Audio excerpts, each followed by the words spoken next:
We're all familiar with the saying that what we focus on is magnified. The things we spend our time thinking about become a reality for us. So why, might I ask, do we so often focus on our weaknesses, the things we don't feel like we're good at? Let's change that. We have a lot of awesome going on already.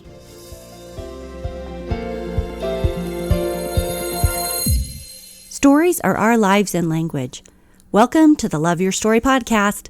I'm Lori Lee, and I'm excited for our future together of telling stories, evaluating our own stories, and lifting ourselves and others to greater places because of our control over our stories. This podcast is about empowerment and giving you, the listener, ideas to work with in making your stories work for you. Story power serves you best when you know how to use it. In the Disney recreation of the events of the Triple Crown winning horse and Secretariat's incredible underdog triumph in the movie Secretariat, there is a scene where Secretariat's owner, Penny Chenery Tweedy, is in the stable, nose to nose with her beloved horse, who is just overcoming an injury before his big race. No one is certain how he'll perform because he hasn't been feeling well. She looks him straight in the eye and she says, "I've run my race by not giving up."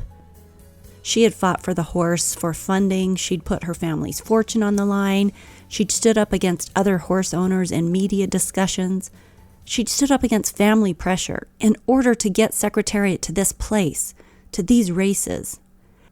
Now, she continued, it's your time to run your race.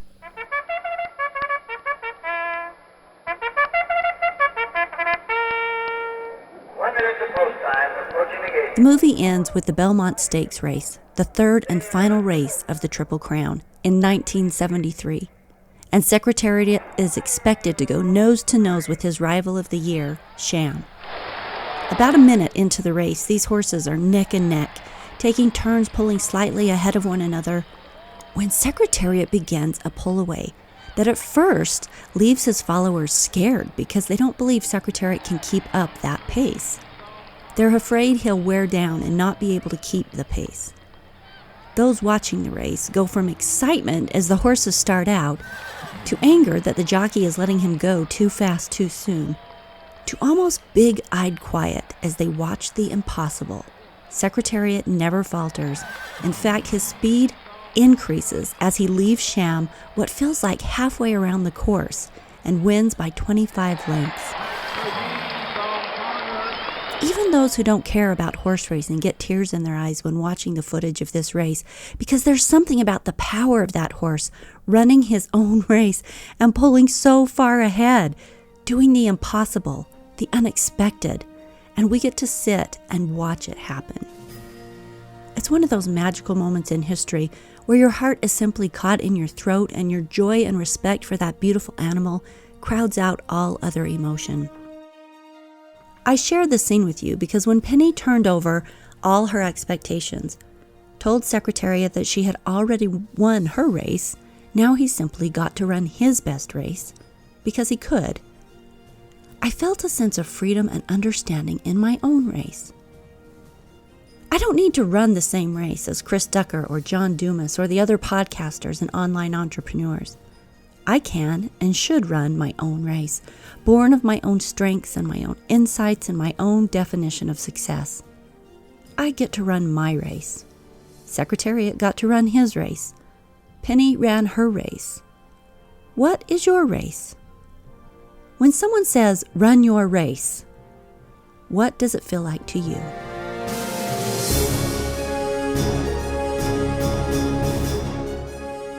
In episode 25, we talked about how when you bike, you look where you want to go, not where you don't want to go. You focus on the route around the rock, not the rock that you want to miss. Because if you focus on the rock, you'll hit it every time. With this in mind, it seems to me that focusing on our strengths is a way to shine, hone what we're good at, and spend less time focusing on that thing or things we feel like we need to change. We could go on forever in that rut. It's a fact, we're not all good at everything, but that doesn't make us broken. That doesn't mean something is wrong with us. What it means is that we're human and that we're in a greater position to need one another. And that's a beautiful thing. But we can't run our race or play our part if we're trying to be someone else with someone else's strengths, or if we're caught up in our own perceived weaknesses rather than knocking it out of the park with our own brand of kick-butt awesomeness. Full disclosure, I'm guilty of this in my house, and the place that I see it just right off the bat is that we focus on the C that isn't an A on the report card, right? And we query after how that can be improved. Too often we forget to celebrate the A's, all the other A's on the report card that we ought to be cheering on, and instead we want to improve what we perceive as broken or not working, rather than celebrating what is working, which really is proven actually improves, makes the person want to improve on the other places that they're not coming up and not receiving that support in. So I don't know if it's a cultural thing. Maybe it's just a human thing. We look for how to make things better. And that's great, but what if all along we've been focusing on the wrong thing? What if focusing on what is right is the way to make things better? Simon Sinek said, "Spending too much time focused on others' strengths leaves us feeling weak. Focusing on our own strengths is what in fact makes us strong." Unquote. 20 years ago, I read a book called Heaven on Earth, 15-Minute Miracles to Change the World. It talked about how to make a big difference in small increments. The author proposed that in order to make a big difference, that we get involved in ways that focused on what we were good at doing. Now, the finding of this book was a serendipitous gift. At the time, I was on the board of directors for CAPSA, the shelter and program for the prevention of sexual and physical abuse in the area that I lived in. It was something I very much believed in, and I was honored to be asked to serve on the board. But I was also baffled at the role that I would be able to play. I was by far the youngest on the board, in my mid-20s, and the rest of the board was made up of influential and mostly wealthy members of the community. I, on the other hand, did not have the network of wealthy contacts most of them already had. How was I going to raise money for the cause? How was I going to help? It was during this dilemma that I found this book. As I read, it made absolute sense to me that everyone should do what they are good at, because most people enjoy doing what they're good at, and then we all have fun and you get more accomplished. You don't have a bunch of people flailing around in the water hating what they're being asked to do, and I would have hated being asked to raise money.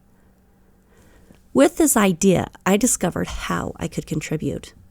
I could be their writer.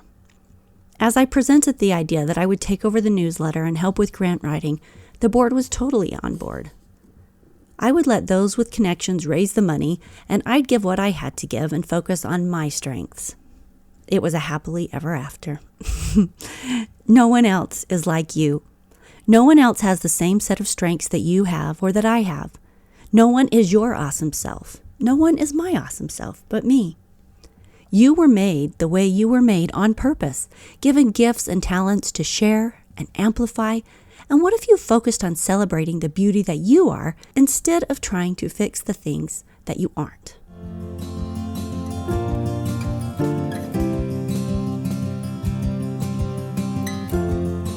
What if I told you that you actually had a responsibility to be your best self? You aren't accidentally made the way you are. You aren't a burden on the world. You and your brand of awesome are here to do what only you can do. What is that? I don't know. I don't know you, your life, your dreams, your passions. But I do know that when you focus on the gifts and talents, on the things you're naturally drawn to, that you start to step into your space, your calling, your fulfillment. Try it.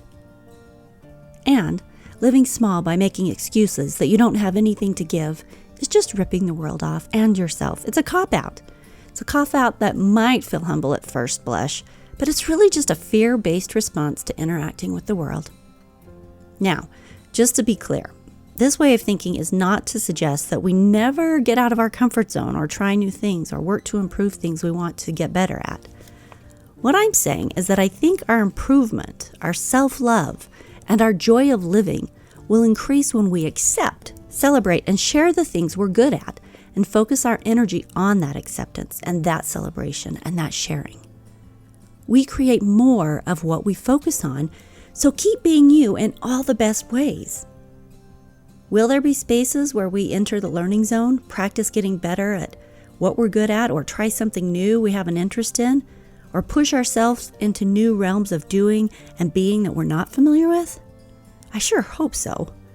But there's a difference between always focusing on what we can't do, on what someone else can do, and never celebrating and sharing our own brand of awesome.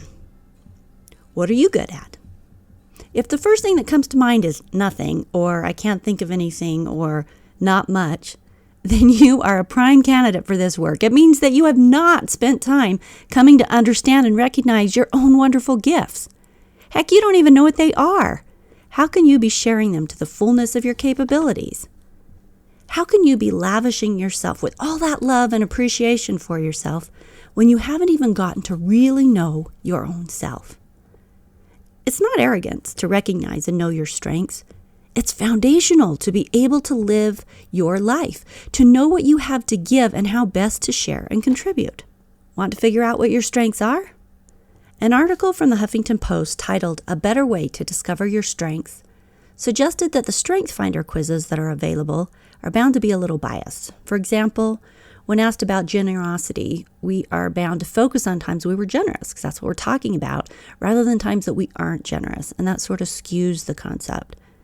The author says that getting a diverse group of people you know to tell you what they feel your strengths are, and to ask them to be specific, share specific examples of when you acted with that strength, and then to compare the responses from, say, 10 to 20 people, that will give you a good feel for what you've got going on and what you are sharing with the world. But that's not the last step. Adam Grant, the author of this article, said, "The stories are sometimes so revealing and exciting that people stop there. But if you don't map out a plan for using your strengths, the benefits will fade." In one experiment led by psychologist Martin Seligman, people who identified their strengths were temporarily happier and less depressed, but the changes didn't last. Only those who identified their strengths and then actively used them achieved sustainable psychological gains. Over the next 6 months, they were significantly happier and less depressed. Your challenge this week, should you choose to accept it, would be to go as far as to ask your friends, associates, and family what they feel your strengths are. And don't forget to tell them to be specific with experience. When I did it, it turned out much different than I expected. I took some razzing from people who thought I was searching for compliments, but it was the responses that surprised me most. Things I thought were weaknesses were actually seen as strengths, ways of being that I didn't much think about. It turns out were very important to others. Try it, see what you uncover. Get to know yourself a little better through the eyes of your people and see what mysteries you unearth. You've got to know if you're a sprinter, a distance runner, a walker, or a skateboarder if you want to figure out how to run your race. You get to love you and be you and make the world a little more colorful because you are you.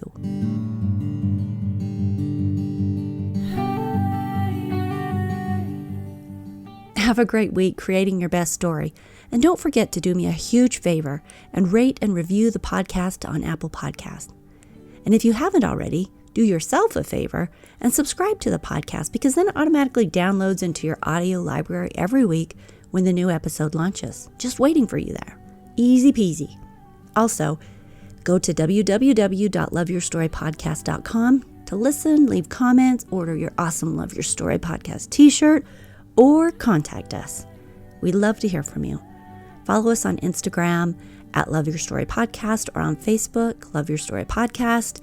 And go to the website because we're putting up some new freebies. You can sign up for the Daily Thought.